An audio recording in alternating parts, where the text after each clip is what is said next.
সোমবার দিনটা আমি ঠিক কি খেলাম আর কি করলাম চলো সেটাই তোমাদের সাথে শেয়ার করি। What I it in a day. সবার প্রথমে আমি ঘুম থেকে উঠেই খেয়ে নিলাম এই লাভ বাইট কেকটা। সকাল সকাল যদিও আমি ঘুম থেকে উঠিনি, আফটারনুনে উঠেছিলাম, তারপর স্নান করে কেক খেয়ে নিজের লাঞ্চ কমপ্লিট করে সিরিজ নিয়ে বসে বললাম। সত্যি বলতে সিরিজের এত নেশা হয়েছে কি বলবো। সিরিজ দেখতে দেখতে অনেকই ইমোশনাল হয়ে কাঁদছিলাম। তারপর একটা প্রোডাক্ট আনবক্সিং করলাম যেটা আমার পিআরে পাওয়া ছিল, এই ডট অ্যান্ড কির সানস্ক্রিনটা, যেটা নিউ লঞ্চ হয়েছে যতদূর আমি জানি। তারপর আমি বিকেল খেয়ে নিয়েছিলাম স্যান্ডউইচ আর চা।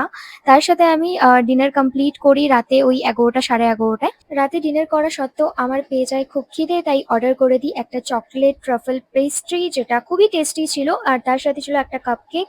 কাপকেকটা আমি খাইনি, বোনের জন্য রেখে দিয়েছিলাম, কিন্তু পেস্ট্রিটা আমি খেয়েছি। সত্যি খুবই টেস্টি ছিল, আর মাঝে মাঝে একটু ক্রাঞ্চি ক্রাঞ্চি ভাবও ছিল কেকের মাঝে মাঝে ক্রিমের সাথে সাথে।